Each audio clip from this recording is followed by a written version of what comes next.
से हाजिर हूँ चाणक्य नीति का 10वां अध्याय लेकर। अगर आपने पहले 9 अध्यायों का वीडियो नहीं देखा है तो इस वीडियो के डिस्क्रिप्शन में उनका लिंक दिया हुआ है ताकि आप उन्हें जाके आराम से देख पाएँ और उन चैप्टर से भी, उन अध्यायों से भी महत्वपूर्ण जीवन के सीखों को सीख पाएँ। तो हम सबसे पहले शुरुआत करते हैं इस अध्याय की महत्वपूर्ण बातों से या इस अध्याय की महत्वपूर्ण प्रश्नों से जिनका उत्तर आपको नीतियों के थ्रू मिलता है।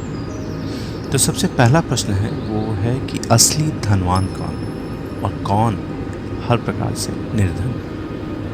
क्या करने से आपकी सारी धन दौलत चली जाती है? ऐसा क्या है जो भिखारी को राजा और राजा को भिखारी बना देती है? और धरती पर मनुष्य के रूप में घूमने वाले पशु कौन वास्तव में शक्तिशाली और क्यों हमें अपने मूल को बचाना चाहिए?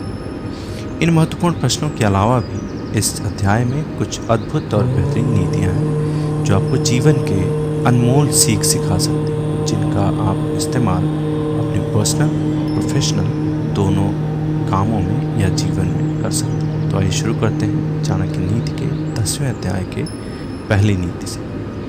पहली नीति है कि जिसके पास धन नहीं है वो गरीब नहीं। वह तो असल में धनवान है यदि उसके पास विद्या है, लेकिन जिसके पास विद्या भी नहीं है, ज्ञान नहीं है, तो वो हर प्रकार से निर्धन। हम अपना हर कदम फूंक फूंक कर रखें, हमेशा छाना हुआ जल या प्यूरिफाइड वाटर। हम वही बात बोलें जो शास्त्र सम्मत है और हम काम भी वही करें जिसके बारे में हमने सावधानीपूर्वक सोच विचार किया हो। तो जिसे अपनी इंद्रियों की तुष्टि चाहिए वो विद्या अर्जन करने के सभी विचार भूल जाए, और जिसे ज्ञान चाहिए वो अपनी इंद्रियों की तुष्टि को भूल जाए। जो इंद्रिय विषयों में लगा है उसे ज्ञान कैसा? और जिसे ज्ञान है वो व्यर्थ की इंद्रिय तुष्टि में लगा रहे, ये संभव नहीं है। आपकी जानकारी के लिए बता दूं कि इंद्रियों की तुष्टि मतलब बोलते हैं प्लेजर ऑफ सेंसेस।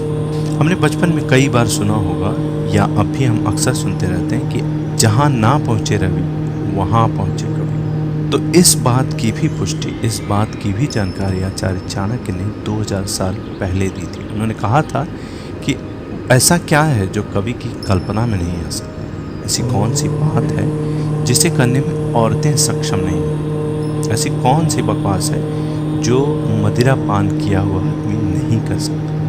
और ऐसा क्या है जो कौवा नहीं खाता? नियति एक भिखारी को भी राजा और राजा को भी भिखारी बना देती है। एक अमीर आदमी को गरीब और गरीब को अमीर बनाने में सक्षम। भिखारी एक कंजूस आदमी का दुश्मन, एक अच्छा सलाहकार एक मूर्ख आदमी का दुश्मन। वह पत्नी जो दूसरे पुरुषों में, पर पुरुषों में रुचि रखती है, उसके लिए उसका पति ही उसका दुश्मन। और जो चोर रात को काम करने निकलता है, चंद्रमा यानी प्रकाश ही उसका शत्रु। फिर इंट्रोडक्शन में जैसा हमने एक प्रश्न का जिक्र किया था, उसमें कहा गया था कि धरती पर मनुष्य के रूप में घूमने वाले पशु हम किनको बोल सकते हैं? तो उसका जवाब अगली नीति में है। वो इस प्रकार है कि जिनके पास ये कुछ नहीं है, ये कुछ चीज़ें नहीं हैं, वो लोग धरती पर मनुष्य के रूप में घूमने वाले पशु। क्या है वे बातें? पहला है विद्या, दूसरा है तपस्या यानी साधना, तीसरा है ज्ञान, चौथा है अच्छा स्वभाव, पांचवा है अच्छे गुण, और छठा है दया भाव या फिर कंपैशन जिसको हम बोलते हैं। अगर ये क्वालिटीज़, अगर ये गुण किसी आदमी में नहीं है तो वो मनुष्य इस धरती पर घूमने वाले पशु के समान, धरती पर उनका भार ही है। जिनका दिमाग खाली है वो कोई उपदेश नहीं समझते। यदि बांस को मलय पर्वत पर भी हम लगा दें तो भी उसमें से चंदन के गुण नहीं आते। जिसे अपनी कोई अकल नहीं, उसकी शास्त्र या फिर किताबें या फिर ज्ञान क्या भला कर पाएंगे? एक अंधे आदमी के लिए आईने की क्या जरूरत? एक बुरा आदमी कभी भी सुधर नहीं सकता। और अगर आप पीठ को या अपने शरीर के पृष्ठ भाग को चाहे जितना भी साफ कर लें, वो अन्य श्रेष्ठ भागों की बराबरी नहीं कर सकता। अपने निकट संबंधियों का अपमान करने से जान जाती, दूसरों का अपमान करने से दौलत जाती।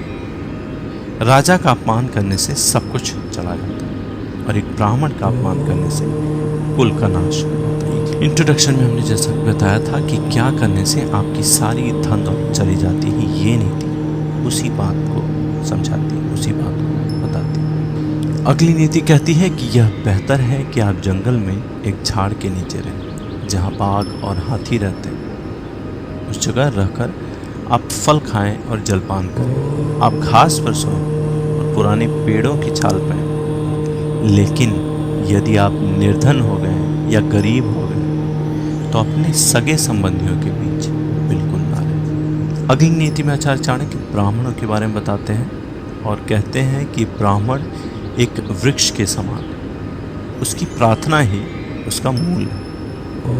वह जो वेदों का ज्ञान करता है वही उसकी शाखाएं हैं और वो जो पुण्य कर्म करता है वही उसके पत्ते हैं। इसलिए उसे अपने मूल को बचाना चाहिए। यदि मूल ही नष्ट हो जाए तो ना तो शाखाएं रहेंगी और ना ही पत्ते। फिर आचार्य चाणक्य यहाँ भगवान विष्णु की प्रशंसा करते हैं और उपासना बताते हैं। उनका कहना है कि लक्ष्मी मेरी माता है, भगवान विष्णु मेरे पिता हैं और वैष्णव जन मेरे सगे संबंधी हैं, तीनों लोग मेरा देश है। फिर अगली नीति में भी आचार्य चाणक्य बताते हैं कि हमें अगर हमारे अपने हमें छोड़कर चले भी जाते हैं तो हमें शोक नहीं करना चाहिए। क्यों नहीं करना चाहिए? वो इस नीति में बताया गया है कि रात्रि के समय कितने ही प्रकार के पंछी वृक्ष पर विश्राम करते हैं और भोर होते ही सारे पंछी दसों दिशाओं में उड़ जाते हैं। इसलिए हम भला क्यों दुख करें यदि हमारे अपने या सगे संबंधी हमें छोड़कर चले गए। फिर विद्या के बारे में इस अध्याय में भी आचार्य चाणक्य हमें इनलाइटन करते हैं, हमें जानकारी देते हैं। उनका कहना है जिसके पास में विद्या है वो शक्तिशाली। निर्बुद्ध पुरुष के पास क्या शक्ति हो सकती है? एक छोटा सा खरगोश भी, याद रखिए, चतुराई से मदमस्त हाथी तक ताला गिरा देता है। अगली नीति में भी, जो कि इस अध्याय की आखिरी नीति है, उस नीति में भी आचार्य चाणक्य भगवान विष्णु की उपासना के शब्द कहते हैं। वे कहते हैं कि हे विश्वम्भर, तू सबका पालन करता है। मैं मेरे गुजारे की मतलब अपने गुजारे की चिंता क्यों करूं जब मेरा मन तेरी महिमा गाने में लगा। आपके अनुग्रह के बिना एक माता की छाती से दूध तक नहीं बहता और शिशु का पालन भी नहीं हो सकता। मैं हरदम यही सोचता हुआ, हे यदुवंशियों के प्रभु, हे लक्ष्मीपति, मेरा पूरा समय आपकी ही चरण सेवा खर्च करता। ये सारी नीतियाँ अध्याय 10 से थी। ये अध्याय कैसा लगा हमें ज़रूर बताएं। अगर आपको कोई प्रश्न है, अगर आपके मन में भी कोई सवाल है इस अध्याय से जुड़ा हुआ या फिर अन्य 9 अध्यायों से भी जुड़ा हुआ, तो हमें ज़रूर बताएं ताकि आपके प्रश्नों का उत्तर दे पाएँ। और इस वीडियो को लाइक करें, सब्सक्राइब करें ताकि ये वीडियो बाकी लोगों तक भी पहुंच सके और हम ऐसे ही अद्भुत वीडियोस बनाते हैं। धन्यवाद।